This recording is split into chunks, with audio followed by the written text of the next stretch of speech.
Hello बच्चे। तो इस वीडियो लेक्चर में हम फार्मल चार्ज के बारे में डिस्कस करेंगे। फार्मल चार्ज क्या होता है? देखिए बच्चों, जो फार्मल चार्ज होता है इट इज़ सिंपली द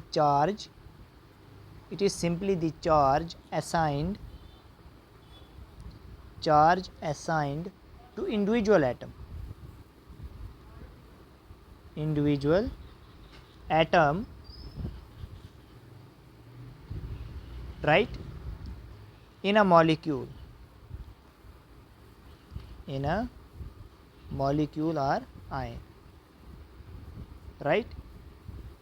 किसी मॉलिक्यूल के अंदर, किसी आयन के अंदर इंडिविजुअल एटम के ऊपर जो चार्ज है that charge is called formal charge, right.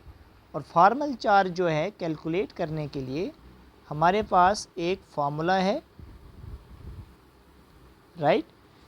That formula is formal charge equivalent to V minus B/2 minus L, right.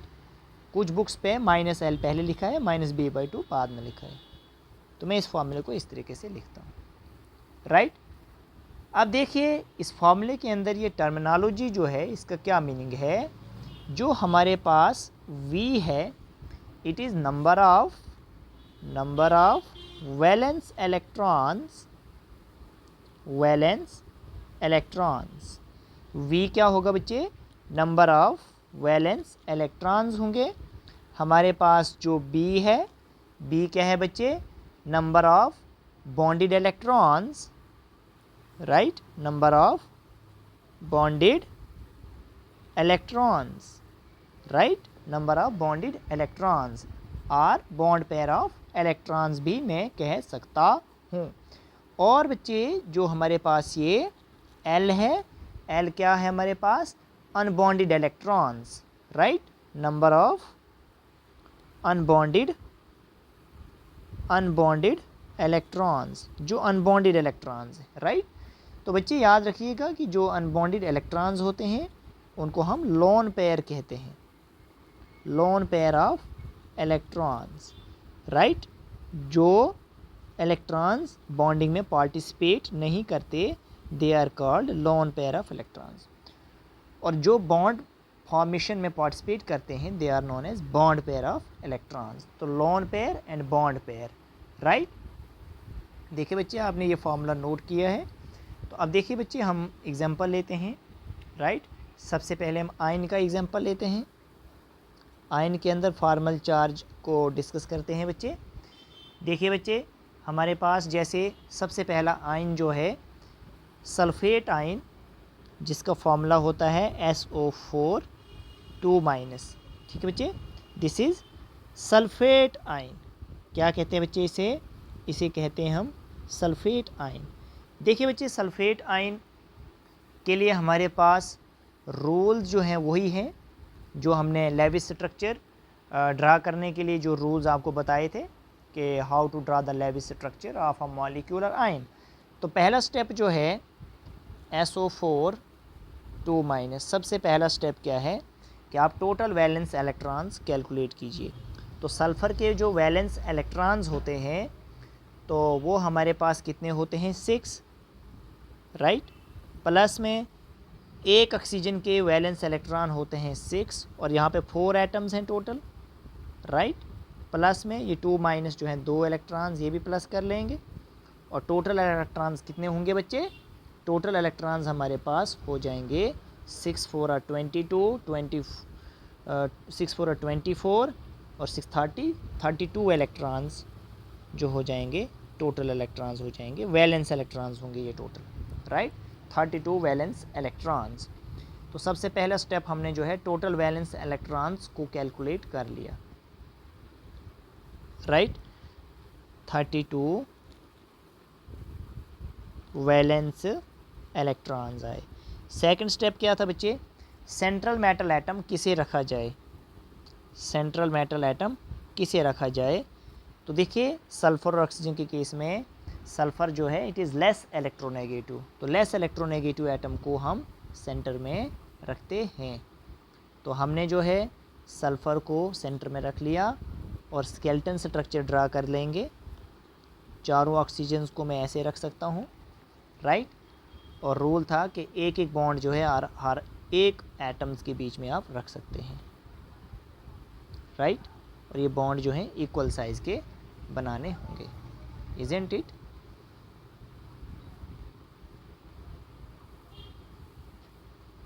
ठीक है बच्चे, तो इस तरीके से अब देखिए हमने इन टोटल वैलेंस इलेक्ट्रॉन्स को जो है डिस्ट्रीब्यूट करना है।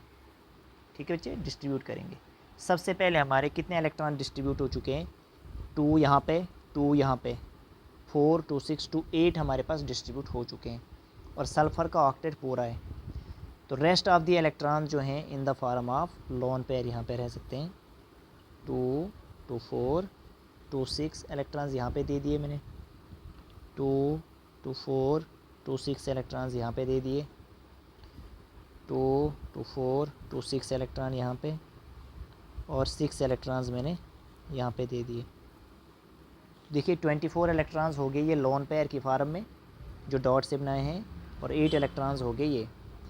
तो 24 और 8 कितना हो गया? 32 इलेक्ट्रॉन्स डिस्ट्रीब्यूट कर लिए। और ओवरऑल हमारे इस कंपाउंड के अंदर जो चार्ज दिया है ओवरऑल, ठीक है, SO4 2 माइनस, तो वो 2 माइनस में ऐसे लिख लेता हूँ यहाँ पे। ठीक है बच्चे, तो अब हमने इंडिविजुअल एटम का चार्ज कैलकुलेट करना है।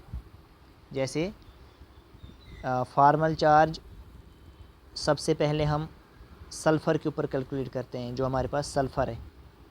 तो देखिए फार्मूला क्या है कि सल्फ़र के वैलेंस इलेक्ट्रॉन कितने हैं? वो 6 होते हैं, माइनस हमारे पास सल्फ़र के साथ जो बॉन्डेड इलेक्ट्रॉन्स हैं, राइट, वो कितने हैं? बी क्या है? नंबर ऑफ़ बॉन्डेड इलेक्ट्रॉन्स, तो वो 8 इलेक्ट्रॉन्स हैं बच्चे, राइट, 8 इलेक्ट्रॉन्स हैं ना टोटल। तो बॉन्डेड इलेक्ट्रॉन्स कितने आए? 8। फार्मूले के मुताबिक 2 डिवाइड में है, राइट। इसको इस तरीके से लिखेंगे 8/2। लोन पेयर ऑफ इलेक्ट्रॉन्स कितने हैं हमारे पास? सल्फ़र की बात हो रही है तो सल्फ़र पे कोई लोन पेयर नहीं है, 0। आप देखिए बच्चे 2 1 are 2 4 2 are 8, तो ये हमारे पास 6 - 4 - 0, तो 6 - 4 कितना है? 2, मतलब ये +2 चार्ज आ रहा है हमारे पास। तो सल्फ़र के ऊपर जो है +2 चार्ज है, राइट। सल्फ़र के ऊपर क्या है बच्चे? सल्फ़र के ऊपर जो है, सल्फ़र के ऊपर क्या है? +2 चार्ज है। और सेम अगर हमने इस ऑक्सीजन का कैलकुलेट किया फार्मल चार्ज, तो क्योंकि सिंगल बॉन्डेड ऑक्सीजन तो हर एक का सेम ही होगा। तो देखते हैं ऑक्सीजन का कैलकुलेट करते हैं। फार्मल चार्ज हम जो है कैलकुलेट करने जा रहे हैं ऑक्सीजन का। ऑक्सीजन का वैलेंस इलेक्ट्रॉन भी 6 होता है, माइनस जो भी ऑक्सीजन में देखता हूँ तो उसके साथ जो बॉन्डेड इलेक्ट्रॉन है, देखो ना बॉन्डेड इलेक्ट्रॉन ये, तो बॉन्डेड इलेक्ट्रॉन 2 ही हैं, राइट। बॉन्डेड इलेक्ट्रॉन कितने हैं? बॉन्डेड इलेक्ट्रॉन 2 ही हैं। फार्मूले में /2 माइनस लोन पेयर कितने हैं? हर एक ऑक्सीजन के ऊपर लोन पेयर जो हैं हमारे पास कितने हैं? हमारे पास जो लोन पेयर ऑफ इलेक्ट्रॉन है, मतलब अनबॉन्डेड इलेक्ट्रॉन जो हैं, दैट इज़ 6 हैं कि नहीं? देखिए यहाँ पे अनबॉन्डेड इलेक्ट्रॉन जो हैं जिस भी ऑक्सीजन का, 2 2 4 2 6 6 जो हैं अनबॉन्डेड इलेक्ट्रॉन्स हैं, राइट। तो सिंपल है। तो देखिए अब इसे सॉल्व करते हैं। 2 से 2 कैंसिल, यहाँ पे 1 रहा, तो 6 - 1 - 6। अब आप देख लीजिए 6 - 1 और -6 कितना होता है? -7, और ये ओवरऑल -1 आया। तो मतलब हर एक ऑक्सीजन के ऊपर कितना चार्ज होगा? फार्मल चार्ज कितना होगा हर एक ऑक्सीजन पे? -1 होगा। जैसे इस पे भी -1, इस पे भी -1, इस पे भी -1, इस पे भी -1। तो जब हमने ओवरऑल चार्ज कैलकुलेट करना है, ठीक है, ओवरऑल चार्ज हमने कैलकुलेट करना है, तो कि देखिए ओवरऑल चार्ज जब हम कैलकुलेट करेंगे तो ये -2 ही आएगा ओवरऑल चार्ज जो इस आयन का है। तो देखिए सल्फ़र का +2 है, प्लस 4 × जो ऑक्सीजन का -1 है, राइट। ऑक्सीजन का जो हमारे पास क्या है? -1 है, तो इक्वलेंट टू ओवरऑल क्या कर देंगे? 0 कर देंगे। 2 माइनस 4, राइट। 2 माइनस 4 जब हम कर लेंगे तो ये कितना हो जाएगा हमारे पास, इक्वल टू 0, ठीक है ना। तो ओवरऑल हमारे पास क्या आ गया, -2 इक्वल टू 0 चार्ज आ गया हमारे पास, -2 इक्वल टू 0। तो मतलब हमको ये चीज़ देखनी है, जैसे मैं आपको ये बात यहाँ पे समझाऊंगा। ओवरऑल चार्ज, जब नेट रिजल्टेंट चार्ज आप किस तरीके से देखेंगे, नेट चार्ज की मैं बात कर रहा हूँ। देखिए बच्चे, नेट चार्ज जो है आप किस तरीके से नेट चार्ज जो है कैलकुलेट कर सकते हैं। आपने जो है इक्वल टू 0 नहीं करना है इसको, ठीक है। नेट रिजल्टेंट चार्ज अगर आप देखें ओवरऑल चार्ज, ठीक है, तो इक्वल टू 0 नहीं करेंगे, हम कोई इक्वेशन सॉल्व यहाँ पे नहीं कर रहे हैं। हमारे पास सबसे पहले सल्फ़र है, तो सल्फ़र का चार्ज हमने +2 कैलकुलेट किया, प्लस हर एक ऑक्सीजन का -1 है, तो मैं 4 × -1 यहाँ पे कर सकता हूँ, ठीक है। तो कितना आ जाएगा, +2 - 4 इक्वल टू, फिर मैं इक्वल टू बता रहा हूँ तो इक्वल टू नहीं करना है, +2 - 4, तो ये कितना आ जाएगा, -2 आ जाएगा। तो इसीलिए हमारे पास जो SO4 है, तो इसका ओवरऑल चार्ज कितना हमको दिया होता है, 2-। तो आज हमें समझ आया कि 2- किस तरीके से आता है, क्योंकि ये सल्फ़र है, ये ऑक्सीजन है, ये ऑक्सीजन है, ये ऑक्सीजन है और ये ऑक्सीजन है। सल्फ़र का 2+ है और इसका -1 -1 और -1, तो -4 है ओवरऑल ऑक्सीजन का। तो -4 में आप +2 करें तो आपके पास -2 चार्ज आएगा ओवरऑल। इसलिए हमारे पास SO4 का ओवरऑल चार्ज कितना होता है, 2- होता है। आई होप कि आपको ये बात समझ आ गई, राइट। तो इम्पॉर्टेंस क्या है फॉर्मल चार्ज का, राइट, इम्पॉर्टेंस बताते हैं। What is the importance of formal charge. Formal charge का इम्पॉर्टेंस क्या है बच्चे, कि जो फॉर्मल चार्ज है, it helps in determining the most stable structure. It helps in determining the most stable structure। Most stable structure को determine किया जा सकता है, राइट।